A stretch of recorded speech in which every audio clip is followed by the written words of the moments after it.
Good afternoon, good evening, and as the Germans say, welcome on. We are the teams, we are Blue Abroad. I am the Pom, and I'm joined by the ever-essent Leg Dog. How are you doing, Lecky? Oh, Pom, I'm bloody fantastic. I always look forward to jumping on the show with you. And geez, we've already got a lot to talk about, and the teams haven't come out yet. Well, there's a wee bit, isn't there? I mean, obviously, for those who have been sleeping under a rock for the last 6 to 8 weeks, obviously, Marchbank is a guaranteed out this week. Having a meniscus tear, 6 to 8 weeks as everyone gathers in. And Chera, obviously, is going to miss up to 2 weeks potentially with an hamstring.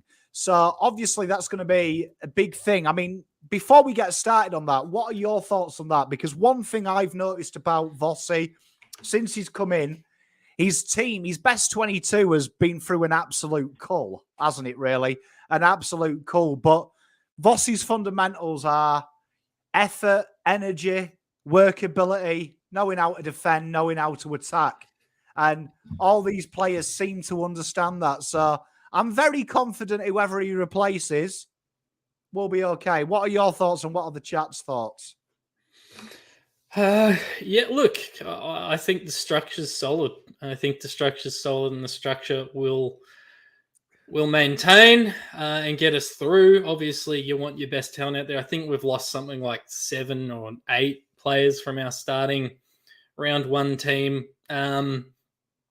I think structure is what we've got a lot of our wins on this year. We've had players down essentially since the first week of the season without Sam Walsh, and we've managed to get the wins. It does add up when they're all in the one position, but no, I'm confident that we're going to, I thought we were going to go undefeated for the rest of the season. Maybe we'll lose 1 or 2 here or there now. Maybe before the big holding the Premiership Cup, we drop 1 or 2 games. But no, look, I think that the players have the confidence. We always knew a lot of them had the talent, but the players certainly have the confidence now to stand up when they're asked. And we've seen it happen all year, and I don't really see why that would change now. Well, I mean, I think when I listen to Vossi, and I don't know what you think in the chat think, I get real Cher late 90s, early noughties vibes. You know, the hit track she had, Do You Believe in Life After Teague? Which obviously there is a lot of life in this side. I really think that if you go back to the fourth quarter, I think the fourth quarter against Richmond round 1, I think you actually saw the Voss print, I call it. You saw how structured it was, how ruthless it was, how efficient, how hard it could be at the ball. And I think that when you look at Carlton, I reckon you'll see on the ball this week, you'll see the big guys. You'll see Hewitt, Kennedy, Cripps. They were the 3 that went on the ball to TDK that did absolutely systematically pull Richmond apart. And I know at the moment, a lot of you in chat will be at home and going, but Pommy, Carlton have got more outs than a cheap discounted OnlyFans model. Yes, we have, right? But for some reason, we keep doing it. And I am super confident. Like Paolo says here, my boy, he's confident as well. He knows it's a wet weather game. You've got to be tough to the ball and win it. And I think we've got more than enough in the arsenal to beat it, because if you stop the sauce, you could have you and me down the back. We're not going to have any inside 50s against. Yeah, no, I'm with you. You and I sort of, in the lead up to the show, we're talking about the midfield this week. I was slightly concerned about the double up. I've seen a few people already posting in there, the Nank and Soldo v Tom de Koning. But, we've seen the boys win games without having the hit out, the majority of the hit outs. And to be honest with you, Tom de Koning's, I've probably been underselling him a little bit over the last couple of weeks on his performances. I think he just needs to hold his own, and our midfield is look, to put it simply, our midfield is better than Richmond's midfield, even with Adam Chera out. And as such, we should win it at the source. We're harder. They're not a big-bodied midfield like us, particularly if Dustin Martin isn't playing. So I think we win it at the source. I think our forwards are good enough to score. And yeah, sure, Richmond will probably hurt us a bit on turnover on the transition. They'll probably score pretty heavily against us, but I think we should be able to hold on. Like my only question mark, Palmer, and we'll know when the teams drop, but is how we structure up defensively. And if they ask Durden to come in and just play a purely defensive role, or if they ask him to try and replicate sort of what Marchbank or Wiedering have been doing. I'm not sure what your thoughts are and what they're going to get him to do. Well, I'm just halfway through my scout report. So, Terry, don't worry. I know you're in the chat. It's nearly complete. I've just got to add some glitz and glamour. But interesting enough, a lot of the questions in the chat, the question you've just asked, are covered in the scout report because I'm a man of the people. But I would say that the biggest thing for me here is there's a couple of misconceptions, right? The big one is Tom Lynch. People always think, when you think Tom Lynch, you think, oh, that big lanky prick, that's a complete knobhead. But no, that's not true. He is that and a bit more. Only 0.9 marks this year on the lead. He's no longer the leading marker that we saw. His role is really, really defined to dropping deep. And Richmond have really broken their code of their zonal system to break your system. And I think a big thing here with Durds is it's a really important job for Durden. He hasn't got a hard job this week. What he's got to do, I think, is stick with Rewalt, because Rewalt makes these horizontal runs. So if Lynch does come in, he's going to make these horizontal runs. And we know the AFL, it's Mickey Mouse. If you run horizontally or vertically, it fucks zones. So all he's got to do is stick there and act as a block. If he can stop them doubling up in the contest, which is how Lynch take his marks, all of his marks he took against us this year in round one, were from no one negating that run, right? All he's got to do that. Plowman then will simply slot in like he did last week to try and stop you getting to the contest. And then the easiest way then is Young does what he does. Spoils it, brings it to ground. Doc's there, Sard's out, bang, bang, bang, transition goals, which incidentally, number one team in the comp, transition differential in the last 6 weeks. And there's a reason we're playing good teams. So, as I said to David King at the start, he mocked us for it. When you're playing shit sides, you can't score off transition when your game is 100% possession based. That's logic. That's simple math. So I don't think we're worried. And the other misconception is Soldo and Nankervis. Although they win hitouts, you've got a 25% hit-out to advantage ratio from Nank and just over 30 for Soldo. It's how their midfield operates. And it's very interesting. Richmond's structure up behind the ball, right? Which Carlton do incidentally. And if you watch the fourth quarter, this is why I don't think Dow will play, because a few questions are in there. Right? Setterfield was instrumental in the fourth quarter from coming on the wing. He played Walsh and Setters on the wing. They pinched in to create extra numbers, and genuinely, Nankervis goes backwards or pushes it 30 metres forwards, right? Which, if it's wet tomorrow, you'll see that a lot. And Hewitt stuck back, Cripps acted as a blocker, and Kennedy did the hard yakka with Setterfield. So I think Carlton are totally fine. I'm not scared. I think Dusty not there helps as well because he is a little menace. We're fine. Honestly, boys and girls, we're fine. Don't worry. Uncle Vossi's got this contained. All right, Pom. I'm with you. You know me. I don't get too worried anymore now that we're a soon-to-be dynasty team. Club. I don't get too stressed about these little minnow clubs like Richmond. I want to talk about goal kicking, Pom, with you, and I didn't run this past you beforehand, but I just wanted to take a look at where we are as of round 13 and compare it to the last couple of years. We won't count 2020 because obviously smaller quarters, different players, different rules, blah blah blah. All right. So this year we've had 20 players kick a goal to round 13. Charlie Curnow leading with 37 goals, Harry Mackay 20, Patrick Cripps 15, Silvani and Fisher 11 apiece, Owies and Durden with 9 apiece. So that is, by my count, 7 players with at least 9 goals. We've had a total of 147 goals from 294 shots at goal. last year, at this stage of the season, relatively the same, 146 goals from 309 shots at goal. But what is interesting, Pom, is that this time last year, Harry Mackay was leading with 38 goals, Eddie Betts with 17, Matt Owies with 10. They were and no one had kicked 9 goals. So we had 3 players leading the charge. And then instead of 20 players with goals to their name, we had 27 players with goals to their name, which says to me, Pom, we were throwing the magnets around a hell of a lot, because some of these names, David Cunningham, Cottrell, Oscar McDonald, Plowman, like, we were throwing the magnets around. But it is showing that our scoring has been strong. We're scoring the same amount of goals with less shots on goal in 2022. That says to me either A, we've gotten way better at kicking goals, or we're kicking goals from easier places to score. But when you contrast these numbers, Pom, and I'll be tweeting out these graphics afterwards, with 2019. So 2019, at this stage of the season, we'd only kicked 132 goals from the same amount of set shots. And our leading goal kicker was Harry Mackay with 19, Charlie Curnow with 18, and then a bunch of people with 2s and 3s. When you put it all next to each other, you can see the evolution. I'll tweet this out. You can see the evolution of our goal kicking really reducing in the number of players that are kicking goals, but across the reduced players, the reduced amount of players going through that forward mix, we're seeing an increase in scoring from them.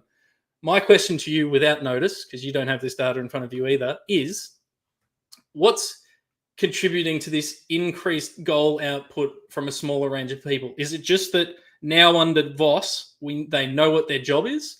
Or is it a combination of everyone in the team knows what their job is and it's making it easier for the forwards? I think it's total different game styles. Firstly, Bolton and Teague were very inside 50 at all costs, which incidentally is how Richmond play. It's a very old school way of playing. You've seen that shift now where teams are looking to maximize inside 50s to marks, which if you're looking at the new teams, Collingwood particularly are a great exponent of this. Geelong have been an exponent of this for many years, of maximizing your inside 50s to actually being marked as opposed to just getting the inside 50 numbers. I think that's a big part of it. But I think the major thing for me is that what they're doing is simply using the inside 50. Everyone's got a defined role, like you say, and everyone knows what they're doing. Archetype last week, Curnow laying off a shot at goal and kicking it to inside 50 to Mackay. There is now an ownership on making sure as opposed to just bombing the bastard in. And I think that's the biggest change. Dare I say it? Organisation? Mm-hmm. Simply? I think it's organisation. I think it's organisation. We said, we probably talked about it more last year in the inverse, in that the defenders were getting pumped because the organisation up the field was allowing that to happen. I probably didn't focus on... My focus last year was very much on how we were defending. The same thing applies to forward. If you don't have structure in every part of the ground, you can't work efficiently. And while the totals are similar, I think just by looking at the numbers alone, when I tweet these out, you'll see that it's clearly defined who our targets are. And I think that's because, as you said, organisation across the park. The midfielders know where the midfielders are supposed to go and where they're supposed to kick. The forwards know where the forwards are supposed to go and mark. And I think it's real kudos to Vossi. We always obviously talk about him quite a bit on this show, and not just Voss, his whole coaching staff. But I think we're really seeing an evolution here. And once again, the impressive thing about these numbers are that when you compare them to last year, when we had a pretty healthy team, really, at least in the first part of the season. This year, we've been absolutely smashed pillar to post in terms of injuries, and we're still producing at a really high level. So it's good to see the team evolving in the attacking sense, and I'm really excited. Mate, I couldn't agree more. And we're about 6 minutes away from the teams being announced. Let's talk. Everyone in chat, give me what your thoughts are, your thunks are for ins and outs. I'll start this week for a change. I think Chera out, obviously, injury. I think Setterfield will come in. And I think the only other change will be Durden in for Mr. Marchbank. And I think that they'll go the old school method. And I think Cottrell, why ruin a habit of a lifetime? Emergency sub, and then do a dodgy little injury, 20 minutes to go and bring him on. Yeah, I mean, Durden's coming in. That's a no-brainer. I'm half expecting, or I actually am hoping that they name Hayes. I know he wasn't the best I on love Hayes in the reserves, but he's been probably the best on this year. I guess for me, the question is whether I think Setterfield or Hayes, it'll be one of those two because they've got more versatility than Dow does. Whichever one it is, I reckon shows who they've got faith in for the long term. And I just think Hayes is more in their long-term plans than Setterfield. So I wouldn't be surprised if we see him. Although Voss has had a history of rewarding players' form. Setterfield has been solid. He was really good in the reserves. But yeah, no, I'd be back in Hayes. Just bring in both the mid-season draftees. They're scrappy. They want to prove themselves. Bring him in. I would love them to go Hayes. I just got a feeling that if you use VFL, Voss gives you a hint when there is an injury cloud of what role they play in the VFL, and Setters was literally Chera in the VFL, doubling up on the wing, pinch hitting in the midfield, and generally looking for that overlap. My one reservation with Dow, and I feel like I pan Dow, but I do love Dow. So I'm harsh on him because I expect better. I just watched his game, and if you go back and watch that VFL game, put him in the AFL, it is the most pointless 20-odd touches you've ever seen. And that's not being harsh. That's me being from love. Chera's role is very refined as 1-2, 1-2, 1-2, keeping the ball moving. A very Sam Mitchell type role in the Hawks dynasty years.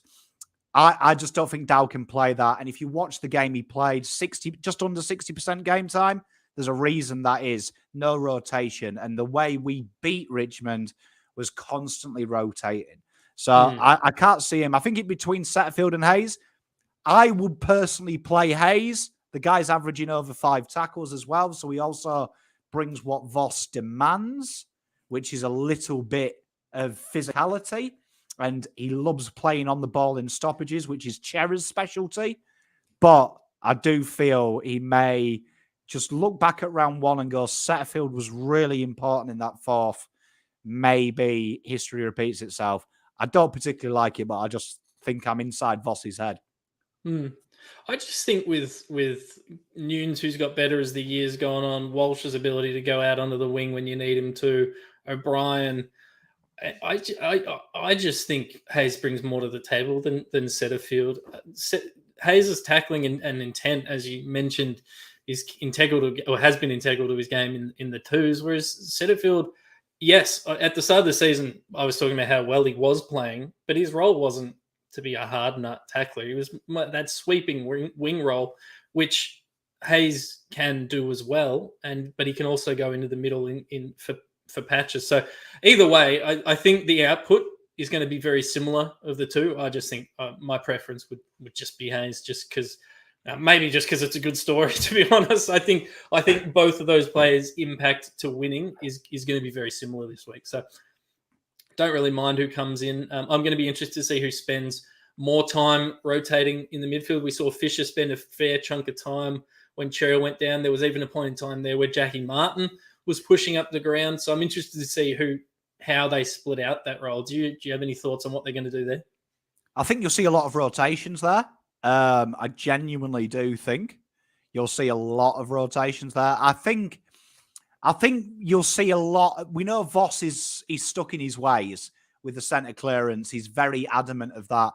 Interesting though, last week our centre clearance work got better when Chera went off and he started floating Fish there.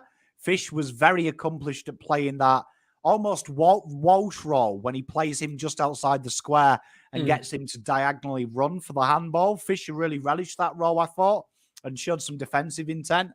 I do think, though, you are going to see large portions of this game. It'll be Kennedy, Hewitt, and Cripps. And yeah, of course. That'll be the part. I think he may spring a surprise, though. I did see him last week. Doc mysteriously arrived at a lot of stoppages. I really like that. And I think that Yeah. that could be something that Carlton look to attack this week. Well, I think they might, because something in my back of my head says that Richmond might try some sort of forward tag, or at least maybe not a hard tag, but a run with on Doc. So pushing him up the ground and making that player accountable is going to be really important if it does come. We saw Matt DeBoer has been tagging for GWS, has been tagging pretty much exclusively halfbacks this year. He's been taking guys like, Tom Stewart and players of that ilk. So I'm kind of half expecting Doc to get a bit more attention, but push him up the ground, get him more involved. I love that. It's funny, we talk about our midfield not being really Teams that are in. affected. Well, the teams are in. It's funny that we're talking about a midfield of Hewitt / maybe Setterfield rotating Kennedy and Cripps, when just a couple of years ago we had coaches saying that those players would never play in the same midfield together because you couldn't run a slow midfield. So it's interesting that we finally got there, Pom, isn't it? It is indeed, but the teams are in. The back line: Sard, Young, Plowman, Newman, Burden, Doc. Cottrell retains his place. Cripps, O'Brien, Martin, Kerner, Owes, Fisher, Mackay, Silvani, DeKonig, Walsh and Kennedy on the followers, and then Boyd, Hewitt, Noons and Durden, which works out roughly in real money that Cottrell, basically the only out really is Chera and Marchbank in Durden. Out Martin and Soldo, Lynch for them.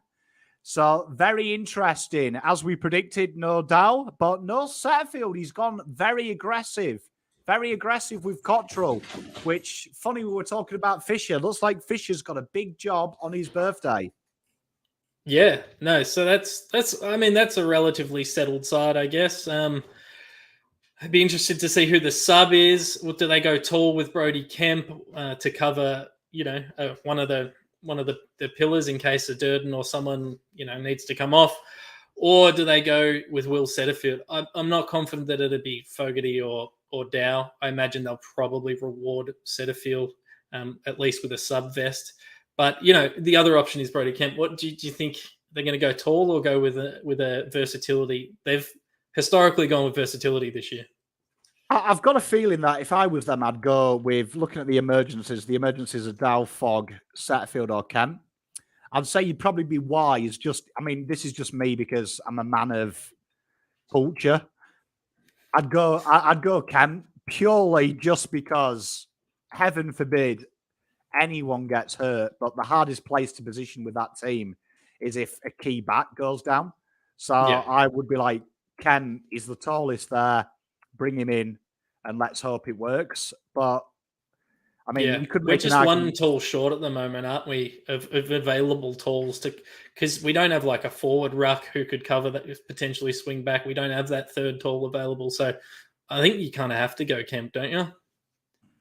Yeah, I'd say. The only other argument you could make is maybe Fogg and say that, Fogg literally plays everywhere and Carlton will just take it on the chin.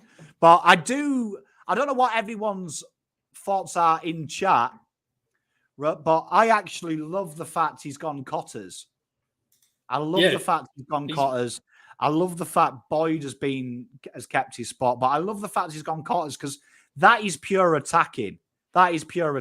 So for me, taking Marchbank out of that side, taking Chera out of that side, and just bringing Durden in and saying, Cotters, you've done well. Stay in. I love that. So over on the Richmond side of things, we should cover that off, Pom. In comes Tom Lynch. Out goes Dustin Martin, illness. And Ivan Nasoldo dropped. So they're essentially going with a one ruck v1 ruck. Their emergencies: Soldo, Mansell, Ross, and Rioli. We won't go through their full lineup because who cares? But Tom Lynch in, we knew was going to happen. So they're going with one ruckman. Does that say they're worried about our pace, Pom? Because while we are a slow midfield, we move the ball pretty damn quick. Well, I think for me, and I said it in my preview and I reiterated it in the scout report, this game will be won and lost at the selection table. I think the fact that they've gone no Soldo says to me they're taking the game on. Right? Yeah. They're taking the game on, spot on, which I think is brilliant. And I think Carlton there, they've said we're taking the game on. And that's why, to me, I think the wrong selections. I think like Boyd has to play over Stocker. I don't think Stocker has. Watching the VFL, I think you can see what Stocker needs to work on. So Boyd, for me, he did some good numbers. He had some real high pressure act numbers, which you expect against this forward line. I think Cottrell stretches the play, particularly if it rains or it gets cold. He stretches the play, which again is Richmond's susceptibility. To answer Rio's question, I'm shocked that Richmond are favourites here because I think this is a real crapshoot. This is anyone's game. But I do like the fact that Vox has backed himself in with the pace. Yeah. I think the people don't want to admit we're good still at this point in the year. I understand injuries have occurred, but we have been, not treated as a top 4 team all year. So I wouldn't worry about who's favourites and who's not. I'm interested, like they've got a very tall backline just in general. Obviously, our forward line, our talls are Mackay, Silvani, and Curnow. Can we exploit them? I know Jack Martin's tall, but can we exploit them with our smalls? Because looking on paper, that starting backline versus our starting forward line, I'd say we've got the pace and the opportunity to work these guys over. I think so in a sense, but I mean, I think what people forget as well is Mackay and Curnow have ridiculous numbers of marking in the wet. And Richmond are one of the lowest marking sides in the competition. So this is, again, a situation of against Essendon that Carlton will be looking to exploit that. I think our smalls will naturally put the pressure on. They are a side that transitions. They still make large scores from there. But I think the biggest thing it is, and to answer everyone's question, I've got a quarter pounder with cheese just being delivered to me. It is a medium McDonald's meal. It seems to be a big thing. But I think to answer your question, the smalls will take apart. But I think that Curnow and Charlie still are a big threat, whether it's pissing down with rain or not. Both hold marks very well, particularly Mackay. His marks don't really drop in the wet like everyone else. Yeah, I'm actually expecting a potential laid out or two from Richmond pending the weather. I'm just looking through their list, and if it's really wet, I just think they're going to have to make some changes to that lineup. We don't have the luxury of making that changes to our tools because they're all in the team. So I'm going to be watching that very closely. I think there might be some last minute trickery from Richmond. Let's talk briefly before it ends, by the way, Pom. Can we just talk about how exciting it is for Sam Durden, who got picked up 2 weeks ago to be playing his first game in the Navy Blue? Mate, hugely exciting for him. And I think watching his VFL, he wasn't great. Let's be honest. People are saying he had 3-4 goals kicked on him by Stewart. Isn't true. He had 2. But if you actually look at what he did, his ability to get behind the ball like Wheatering was impeccable. When he acted as that backstop. And that's something we've missed since Wheatering's gone. From the Collingwood game, he wasn't there all the time anyway. Essendon, that's where we struggle because our forward pressure relies on that long exit kick. We force you into it. And unfortunately, we didn't have that. I do like the fact Durden's there. I think that's very exciting. And I'll pose this question to you. One people forget as well about Durds is he's an elite field kick. Elite field kick. So he is a transition threat in itself.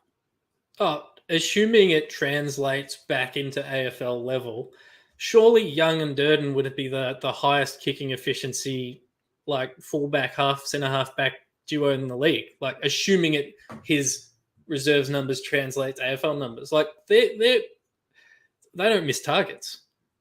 Mate, both very efficient. And in the last minute of the show, I'll put it out to the chat. Predictions on Cripper's 150th, as Anthony Davidson says. He's 150th. Fisher's birthday today. Predictions. versus Richmond. There will be no guarantee from me today, Pom. Now the issue I've found is my tips. I've been tipping us to win every week, and I've been out by about 4 goals. So I have to tip us by at least 4 goals to get the win across the line for the boys. So I guess I'm going to have to tip us by 25 points, because then that way it's going to be a 1-point win, the 1-point thriller on a Thursday night. Carlton to win by 25 points. I've got to do this watch along, bro. Yeah, Can't deal with a 1. I'm going to say in one of the more lower scoring games you'll see this year, I think Carlton will take this game out 62 points to 44. And I think Carlton will do the old classic of coming from behind in the 4th, being spurred home by a rampant, boisterous Carlton side, and literally cement. I will go on record. If Carlton beat Richmond tomorrow, they will be in the top 4 come season's close. I said last week, Pom, Nick Newman was my pick to have a very good game. He was amongst the best. This week, my pick is Jack Martin. I'm talking, was it 2020 Jack Martin, 3 goals in a quarter? I'm talking impact Jack Martin. He was very good last week. I'm backing him to back it up. He's my player to watch this week. You're going Jack Martin, best on ground. Can everyone in chat give me your prediction for best on? I'm going to say best on this week in a shock is Zach Fisher to kick 3 goals and basically be the Carlton Shy Bolton. We're going to see Zach Fisher playing at Perth. Was it against West Coast where he came in and kicked those 4 goals? Indeed, it was. Yeah, it was the game that everyone remembers. The second coming of West Coast Zach Fisher. Mate, I love it. I love it. Well, that's all from us. Stay tuned tomorrow. We've got the wonderful watch along with me. I won't be eating McDonald's. I'll have my tea early. And you can catch Leg Dog on all things Jock Reynolds. His Twitter's pretty good as well. So I hope to see you all there. I know I've seen a lot of you in chat. Carl's, I know she's a legend of the watch along. My main girl, Carl's. But that's all from us. Check out Pom in Oz. Check out Blue Abroad's website. We have the wonderful scout report going up at some point tonight. If I don't see you through the week, I'll see you through the window. From me and Let Dog. See you next week.